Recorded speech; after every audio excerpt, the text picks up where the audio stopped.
下水道做得越好，那环境就会越好，就不会有污染。但是我们这个下水道做得最好，但是台南市本身就是一个文化古都了，所以我们希望说这个进步的城市跟这个文化要结合在一起。从110年开始做，那110年做了在普济店有做了30个，111年也做了30个，那今年是在瓜牛巷这边也要做30个，也就是说整个让这个文化跟这个水利能够结合在一起。这一次的人孔盖在那个瓜牛巷的周边，然后我们设计了3组不一样的主题，那主要是针对叶石涛跟宫古座，然后沙涛宫跟宝溪宫，那分别是依照这边的历史跟相关的这个人文的故事来做发想。叶石涛其实就是住在这个瓜牛巷弄里面，那在前方就有一个早期的戏院是宫古座，所以我们利用这个意象结合起来。这边是早期5条港的范围，那在庙前面其实有一个浪涌沙涛的地理环境，所以我们利用这个意象做了第2个图像。那第3个宝溪宫呢，它比较有特色的是，一般的宫庙里头是7爷8爷，那在这边我们这边是韩德爷跟卢清爷，那据传是150年前出巡的时候，他们就留在这里。对这文化什么大拢做，尤其外客来到这，拢会翕相做留念，学来讲这足好的，外围拢无当去看。掌握施政3分钟，台南进步向前冲。台南作为一个历史古都许多处地方都有让人家发思古幽情的地方。也看到了我们在我们污水下水道的这个孔盖上面，能够做一些城市地理相互连结的。之前我们在水仙宫永乐市场，之前我们在普济店，那现在在沙桃宫以及这个叶石涛故居的地方，我们也一步一步的推进。很多人走路低着头是在滑手机，但是如果你滑完手机，可以看一看我们有些地方的这个人孔盖的时候，事实上也会觉得说，这个人孔盖不再那么枯燥无味，不再那么样的制式。我觉得这也是一个在一个城市里漫步一个不错的地方。但是我们很希望说，借着这个污水下水道人孔盖的一个重塑，能够让民众也好，让观光客也好，让地方的市民朋友们也好，都能够记起过去的历史，缅怀过去的那段文化，以及能够成为这个文化活动的推手。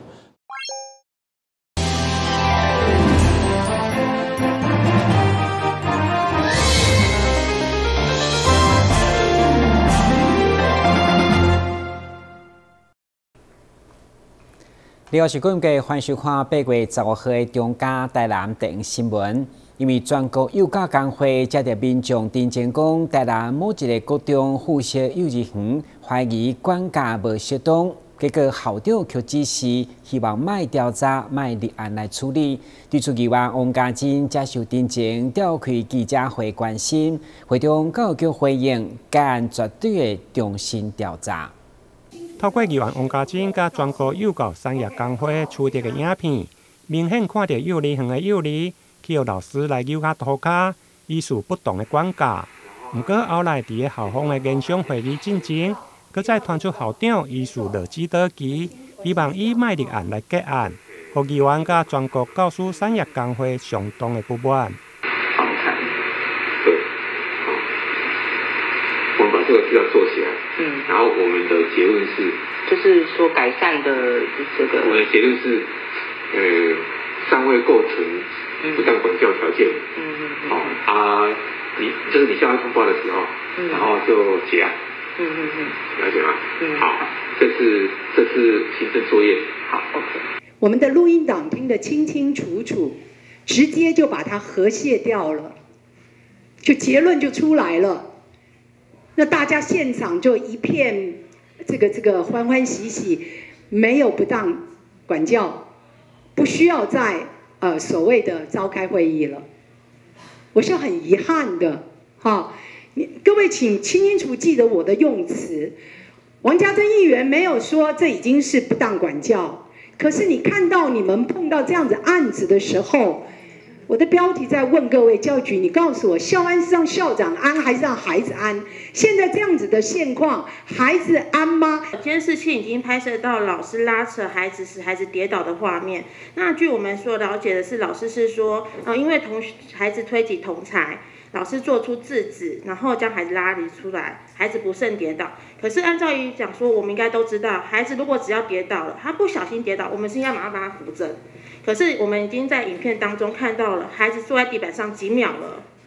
对，然后呢也没有检查孩子的伤势，所以呢我们认为他已经有意图的推拉扯，让孩子跌坐在地板上，这个以现行的法规已经构成体罚事件喽。对，第二件事情我们要针对校长这样子是不是算吃案？因为刚刚大家都有听到录音档，还没有开会前就已经指示要犯案，要朝向不调查、没有构成不当管教条件结案。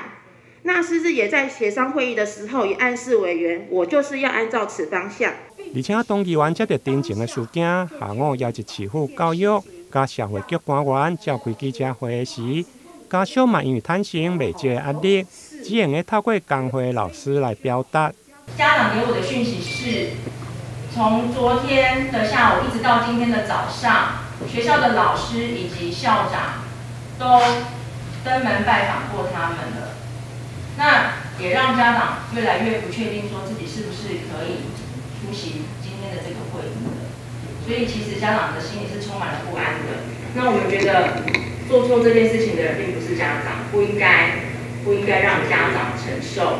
受这些压力。而教育局伫咧看到影片甲录音的时，嘛认为校方伫第一时间的处理状况确实无够周延，会要求重新来调查。确实在处理我们孩子的这个所谓的教保服务的部分，老师本来就应该更柔软一点。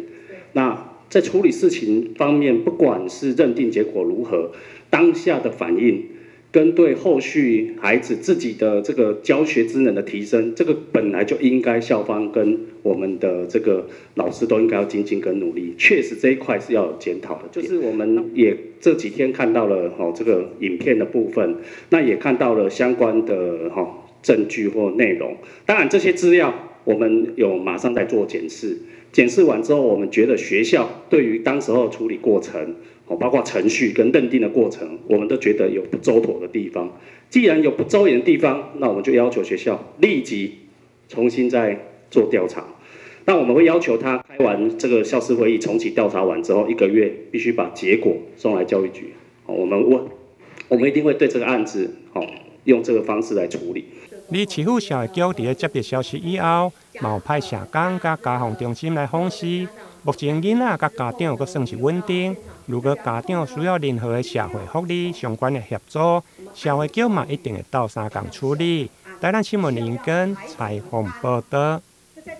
配合农历7月，台南市政府以青条府城3大基案当中的团队，举办上强女鬼的散步导览路线，除了走访景点，也有美食的小介。市长吴伟霆邀请大家来听鬼仔故事游台南。而根据了解，消息一发布，山顶报名有4梯厝，120位马上额满。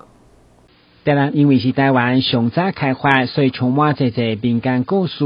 亲像出世伫高虎马庙附近的陈秀娘，传说因为受侮辱，死后变做恶鬼，甚至家家新名道，号称上强的女鬼。这款青条府城的3大基案，也包括领导者报仇，拢是真侪人拢听过鬼仔故事。但是配合农历7月，特别规划上强女鬼的主题游艇，把它揭开它的面纱，其实是一个非常丰富有趣的这个节孝的守节守孝的一个故事了哈。那透过这些景点，化阴为阳哈，那化暗为明，那大家来参与，然后来导览，然后透过专家这个我们曹老师跟蔡老师的这个专家的口中来陈述这样的一个路线，这个历史的铺陈故事。然后让大家来参与。观光路桥透过记者会宣传，对今仔开始开放120位免费报名，到时嘛准备富盛丰庙的车签以及樱花宫港铁尊王加持过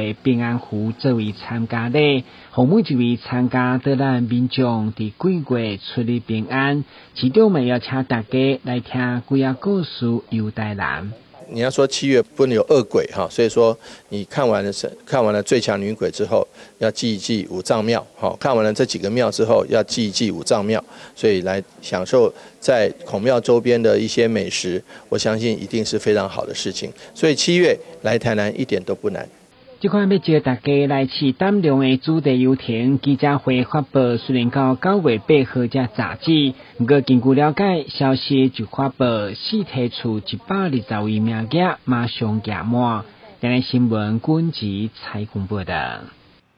由雅国游艇集团甲新加坡瑞荣集团合作打造的台湾第一座国际级游艇港酒店，15号盛大举办动土典礼，预计2027年完工。但主要是安平游艇城进入第3期的开发阶段，到时酒店嘛将成为台南国际观光新的地标。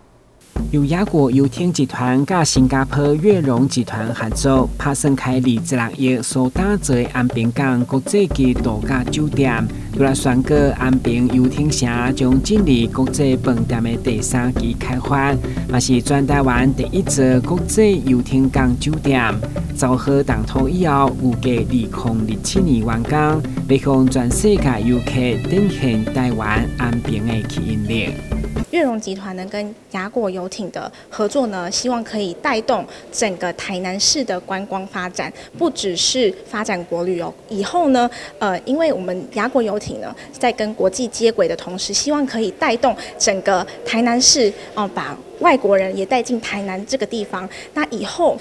在悦春饭店的这个地点呢，我们可以配合雅果游艇的船艇在这边亲子一起享乐，然后爸爸妈妈带着儿子，然后在这边玩风帆，玩 OP 小帆船，然后再享用我们的陆域上面的一个设施。随着疫情解封，民众无论伫观光旅游还是个人的消费，愈来愈感慨，也正看准国际化商机持续开发。其中未来度假酒店的套房，15号嘛正式甲大家见面，以80万到120万美金的等级，要打造40号室内28平的套房公开销售。根据了解，目前已经有6号成交，期待享受尊严的服务。台南新闻军集采访报道。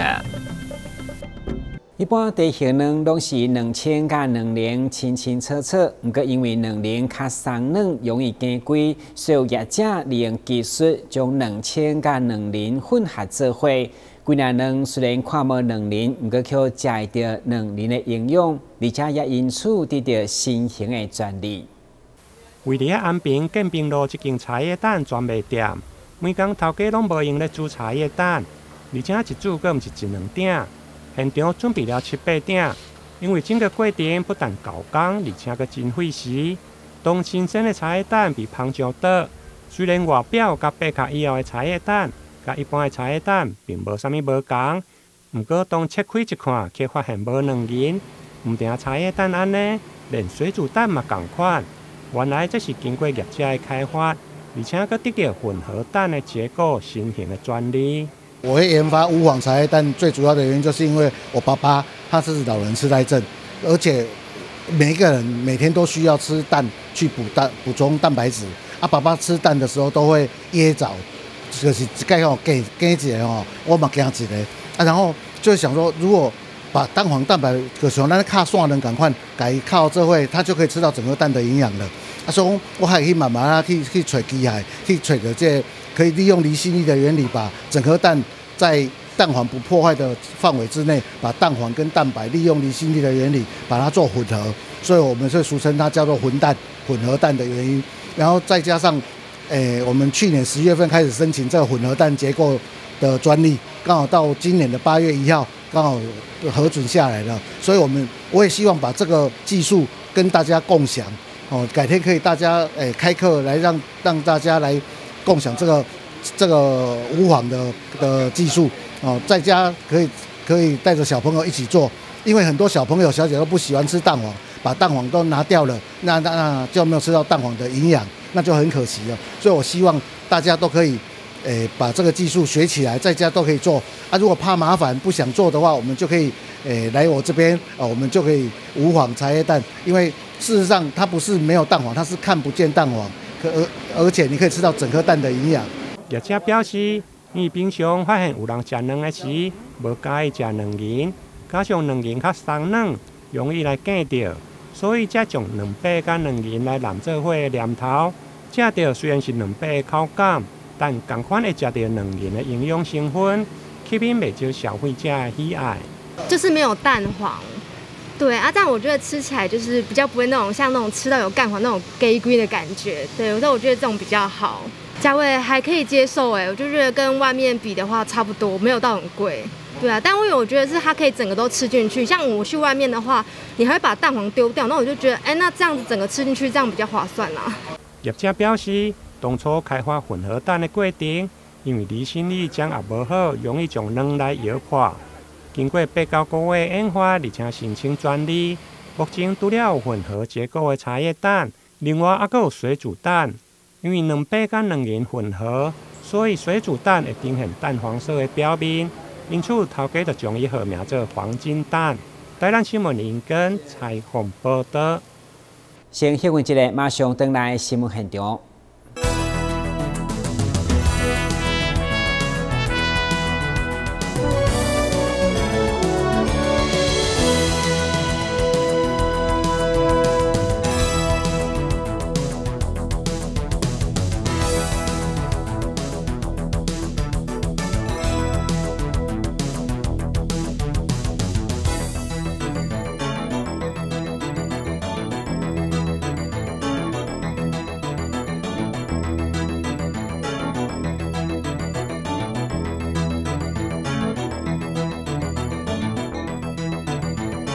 对于英语能力的鉴定成绩出炉，其中台南职工中学有2位学生摕到990分的满分，另外嘛有9位学生摕到850分以上的成绩。学生除了大方分享家己考高分的秘诀，校长嘛真自信讲，学校上强的就是英语，已经连续3档让学生摕到满分。职工中学以英语上出名，这次阁有好消息，一位高产学生陈世轩考出多益990分满分的成绩，另外一位薛宇胜也考出960分的成绩，伫满分120分的托福也考出110分的高分。就是除了多读文章那些东西，就是我觉得上课踏实的听，就是最重要的一个方法。因为学校的老师，我们老师就是补充非常多。就是遇到单词或是片语的时候，他都会补充同样意思但是不同用法的字词，让我们接触到更多的用法。其实就是从之前累积到现在，就是会去读一些课外书或是杂志之类的，然后增加自己的单词量，还有就是对英文的语感。我们今年去年、前年其实每一年最近呢如果学生去参加检定的话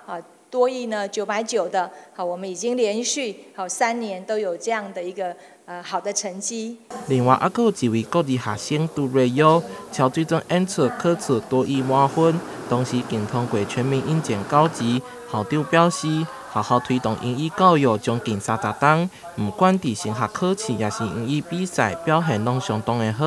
伫英语教学上也不断创新，除了平时学校课程之外，伫暑假期间，校内也举办英语营队，让学生会当体验语言世界丰富多彩。那英语生活也做了不少的转变。那比较特别的就是呢，我们融入了 SDGs 的议题，还有 STEAM 的课程方面，让我们整个的课程更丰富性。We have a lot of different teachers also from different parts of the world, so the kids can experiment firsthand their culture. They're also sometimes they were also able to learn a little bit about their language. And whenever you go to a different country, I know English, it's the passport to the world, right? If you learn English, you can go to many different countries and communicate with a lot of different people. 伫讲中学即几冬致力伫打造国际化的校园，毋那结合国际教育，更甲加拿大学校进行双联学制，上了指定课程并通过考试，就会当取得加拿大高中文凭。毋论学生毕业了后是要出国留学，也是伫咧国内大学读册，拢有相当大的优势。台南新闻上海采访报道。为提升学生品德的素养，台南市安平国际同济会甲台南市教育局今年再次合作办理道德教育扎根计划，关键品德教材甲活动的费用，互4间国小，希望亲近品德教育。台南市安平国际同济会为着推动品德教育，捐赠20万甲2套线顶公布品德教育教材，予地门国小、二溪国小、大桥国小甲大港国小。今仔日举行捐赠典礼，市长黄伟綽亲自到场见证并且肯定。非常感谢安平国际同济会能够捐赠20万元的这个品德教育教材费用。那我们一定好好利用这笔经费来帮忙。学校来教育我们的小朋友。现场透过成果教材展示，了解因仔的学习成果，同时结合品德教育闯关活动，让大家拢会当体验品德教育。今年也有增加英语版本的教材，让品德教育课程更加多元。非常感谢同济会这几年给大小国小提供动画的教材《小乾坤》、《悠游制造》这2套教材。那去年又开发了双语版的，我想对目前在学校里面品德教育课程泡沫化这样的危机，也提供很大的助力。我们将品德教育融入双语，好，那我们就是跟英语老师去做共备，好，那英语老师呢，利用弹性课的英语课呢，各个班级呢，好，他们去做双语融入品德教育。学校的学生对品德教育的部分已经落实在生活的实践当中，那这也是我安平会主要要做品德教育最重要的目的。安平国际同济会长期伫台南亲近品德教育，今年进入第3冬，期待受惠的师生善用教材，融入生活，让品德教育持续向下扎根。台南新闻上海采访报道。感谢收看8月15号的中嘉台南电新闻，我是顾文杰，咱再会。